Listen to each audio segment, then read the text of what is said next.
setinggi-tinggi kebijaksanaan apabila dibantu oleh Allah Subhanahu wa taala. Dan cara Allah bagi itu dengan 5 benda tadi.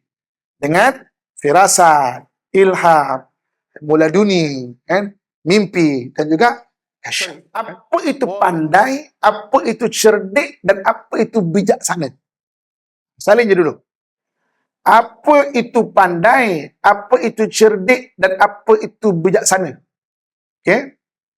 Apa itu pandai, apa itu cerdik, apa itu bijaksana? Okey. Ini pun kakak tuan-tuan sekalian, pandai ni apabila orang belajar. Dia ada ilmu, dia pandai. Dalam bahasa Arab dia panggil alim. Alim Kita rasa kalau alimnya dia, kan? Masa seorang macam mesti tok guru ke. Sebenarnya alim ni orang yang ada ilmu. Orang ilmu, orang yang pandai. Sebab tu disuruh kita belajar tadilah. Jangan pernah berhenti belajar. Bila kita belajar, kita akan ada insight. Kita akan ada celik akal. Membezakan antara yang baik dan yang buruk. Kan? Kita hari ini Allah Subhanahu wa taala buka teknologi, kan? Ada Google dan sebagainya, kan? Untuk knowledge review boleh, tapi tetap kena berguru. Kan? Google ataupun internet ni dia macam satu tong sampah. Bukan sampah lah, tong yang dilonggokkan semua benda. Kalau orang itu Wahabi, dia akan cari ilmu-ilmu Wahabi dan dia rasa, oh, semua ilmu adalah Wahabi contohnya. Kalau orang tu Syiah, dia akan cari kutip Syiah je lah. Kan? Kalau orang itu etis, dia akan cari benda etis dan dia rasa semua dunia adalah etis. Lepas tu walaupun belajar, tapi tetap kena berguru. Kalau orang tu ahli sunnah wal jamaah, sebagai knowledge review, tengok dulu, jumpa guru. Kan? Dia satu tong, kita pakai tong sampah, kan? Ada tong semua dilonggokkan dalam tu. Jadi kita akan cenderung mencari apa yang kita nak. Dan mungkin kita tersesat dalam pencarian kita. Lepas tu kena berguru. Ilmu tu tetap kena ada guru. Kan? Cari guru yang betul. Knowledge review okey. Tengok, lepas tu tanya, Ustaz, kita diskusi sikit, dalam ni ada sebut ni, apa pandangan Ustaz? Kan? Jadi maknanya, orang ni dia ada bidang dia. Sebab kadang-kadang, okey, saya contoh untuk semua dapat saya bagi analogi. Satu hari kereta saya rosak. Saya pun bawa pergi Pomen, bengkel. Pomen tu pun buka bus kereta depan. Buka-buka, Ustaz, kereta ni banyak rosak ni, Ustaz. Ini dia punya hose dah haus, kena ganti ni, kena ni, nak bocor apa semua. Saya tengok kereta tu, enjin saya kata, saya tengok okey je. Apa membezakan saya dengan Pomen ni?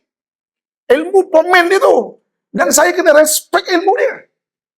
Sebab saya, walaupun saya sebelum tu saya dah baca enjin itu apa semua, dia tak sama dengan orang yang betul-betul belajar. Kan? Sama juga bidang agama. Orang yang belajar betul-betul disiplin ilmu, dia boleh membezakan. Kan? Jadi maknanya, betul kena belajar. Internet ni dia macam, kita panggil tong sampah, dia bukan sampah. Macam tong longgokkan lah. Orang akan cenderung nak ambil apa yang dia nak ambil. Lepas tu memang kena berguru. Okey. Jadi maknanya pandai ni dengan belajar. Belajar jangan pernah berhenti. Belajar, orang akan pandai. Okey. Kemudian cerdik. Cerdik ni orang ada pengalaman. Orang ada pengalaman dia jadi cerdik. Belum tentu orang yang pandai itu cerdik. Hari ini ada orang belajar ilmu perniagaan. Dia ambil degree ilmu perniagaan, master ilmu perniagaan, PhD ilmu perniagaan. Tapi kalau dia bukan orang berpengalaman, mungkin dia tak berjaya dalam berniaga. Tapi dia boleh mengajar ilmu perniagaan, teori-teori memang sangat bagus. Sebab ada orang yang hanya sampai darjah 6. Sebab keluarga dia miskin, darjah 6 berhenti belajar. Berniaga bermula dengan jual kuih, jual apa tepi jalan. Sekarang jadi jutawan yang besar-besar. Berniaga sangat hebat. Tapi tak pandai, tak belajar tinggi. Tapi dia bijak. Bijak ni pengalaman. Dan sebab itu dalam Islam, kita disuruh ada pengalaman. Selain ada ilmu. Disuruh kita, siru fil ar, fanzuru kaifa kana akibatul mukazim. Berjalan kamu di muka bumi. Berjalan tu ambil pengalaman. Disuruh kita bekerja, fakulik malu, buat saja. Buat untuk dapat pengalaman. Fasayarallahu amalakum. Allah akan tengok Rasul akan tengok, orang mukmin akan tengok. Bukan teori semata-mata.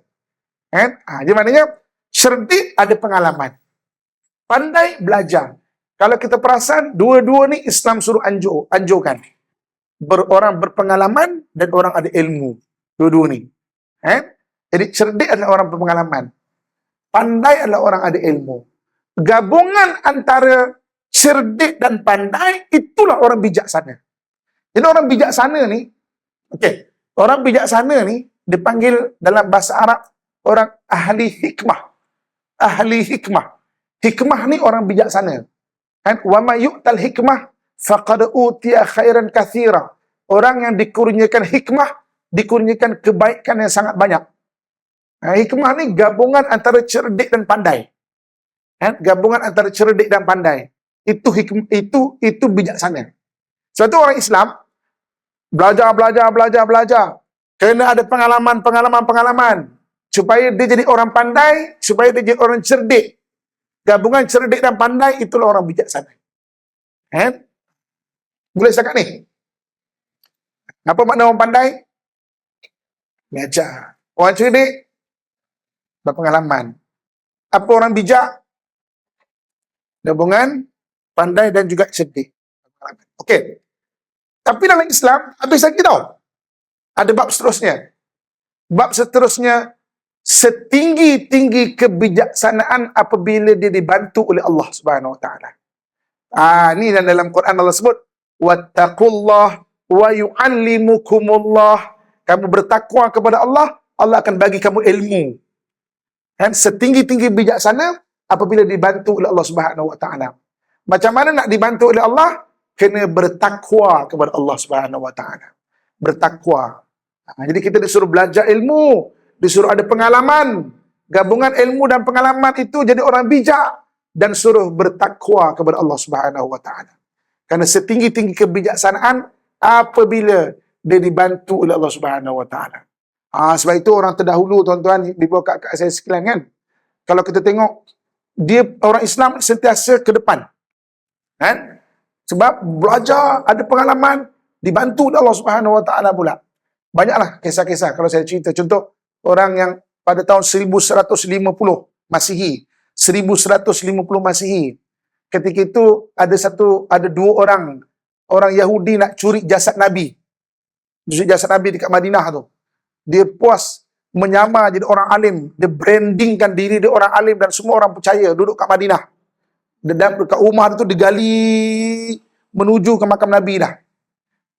Tapi diketahui oleh Nuruddin Mahmud Az-Zanki, seorang parlimen Islam. Macam mana boleh tahu? Dia pun pelik, macam mana boleh tahu? Allah datangkan mana dalam mimpi. Maksudnya, jadi maknanya ada yang benda-benda yang Allah datangkan lebih, maknanya selangkah ke hadapan. Sebab setinggi-tinggi kebijaksanaan apabila dibantu oleh Allah Subhanahu Wa Taala. Okey, salinkan cepat-cepat. Apa bentuk yang Allah bantu? Ada 5 benda. Menipek ni kita punya kuliah ni. Tak sempat mengantuk. Okay. Jadi, yang dibantu oleh Allah 5 benda. Yang pertama, firasat. Firasat ni rasa hati. Intuitif. Rasa hati. Ini Allah sebut, ittaqu firasatal mu'min fa innahu yanzuru binurillah. Takutlah kamu firasat orang beriman. Dia melihat dengan bantuan Allah. Firasat. Firasat rasa hati. Kita ada ilmu, kita ada pengalaman, kita bertakwa. Pertama, Allah akan bantu dalam bentuk firasat. Yang keduanya, Allah Subhanahu Wa Taala bantu daripada sudut ilham. Ilham. Ilham ni apa? Ilham ni kita ada ilmu. Allah tambahkan lagi. Lebih lagi. Itu ilham. Itu ilham. Maknanya ilmu dah ada. Allah tambahkan benda tak pernah terfikir. Yang tak pernah terfikir. Itu ilham. Yang keduanya ilham. Yang ketiganya ilmu laduni. Pernah dengar tak istilah ilmu laduni? Apa beza ilham dengan ilmu laduni? Ilmu laduni ni zero, langsung tak ada base. Ilham ada base. Contoh, hari ni mungkin kita belajar ilmu ekonomi, jadi macam mana nak selesaikan masalah ni? Allah bagi ilham. Oh, macam ni. Itu ilham. Dia ada base. Ilmu laduni, contoh, kita ni satu orang tukang masak. Contoh, Sampai satu umur, Allah bagi ilmu perubatan Islam.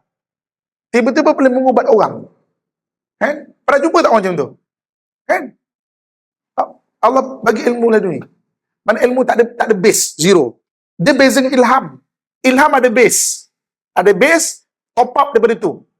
Penambahbaikan daripada itu. Itu base ilham. Laduni zero. Langsung bidang lain langsung. Tiba-tiba boleh. Ada tak pernah? Orang tu bidang lain, cikgu. Tiba-tiba boleh mengurut orang dan baik. Baik, boleh mengurut. Daripada mana dapat ni? Tak tahulah saya daripada mana ni kan. Allah bagi. Okey. Yang ketiga. Saja je test oh. Tak kita mengantuk ke tak? Okey. Yang ketiga yang keempat dengan jalan mimpi. Mimpi sebahagian daripada cara Allah bagi ilmu. Dalam hadis saya disebut akhir zaman, maksudnya akhir zaman Allah Subhanahu Wa Taala kurniakan mimpi paling kurang orang bertakwa 1/40 mimpinya benar. Paling kurang 1/40 mimpi dia benar. Itu antaranya lah. Saya tak sempat kupas, kita kupas dalam kuliah yang lain. Dan yang kelima, pernah dengar tak perkataan kasyaf? Kasyaf ni Allah buka hijab depan mata ni. Allah buka hijab depan mata. Dia boleh nampak benda yang orang lain tak nampak. Kasyaf ni bukan 24 jam tau. Tiba-tiba dia boleh nampak benda orang lain tak boleh nampak. Dia bukan sentiasa kasyaf tak. Allah boleh buka. Benda yang orang lain tak nampak. Depan mata kita ni banyak dimensi alam lain. Kita tak usah cerita lah benda ni sebagai benda ajaib sangat. Teknologi sekarang boleh capture gelombang yang boleh diletakkan depan mata. Hari ni orang main bola dekat Liverpool, dekat Barcelona, sana kita boleh tengok live kat sini. Sebab apa? Dibukakan, dapat capture gelombang tu. Depan mata kita sebab ada gelombang tu. Tapi kita tak nampak sebab hijab mata tu. Tapi kalau buka, kasyaf boleh nampak benda ni. Dulu analogi ni orang mungkin susah faham sebab logik tak ada. Sekarang ada teknologi TV, kan? Kita boleh tengok depan mata kita ni sebenarnya banyak benda-benda ni. Tapi kalau tutup je. Kalau kita buka semua, kita pening. Kejap-kejap nampak main bola, kejap-kejap nampak tu, kejap nampak alam kubur, kejap nampak, pening ni. Allah kasih sayang, Allah tutup. Tapi ada orang yang Allah bagi itu. Jadi, setinggi-tinggi kebijaksanaan apabila dibantu oleh Allah Subhanahu Wa Taala. Dan cara Allah bagi itu dengan 5 benda tadi. Dengan firasat, ilham, muladuni, mimpi dan juga kasyaf.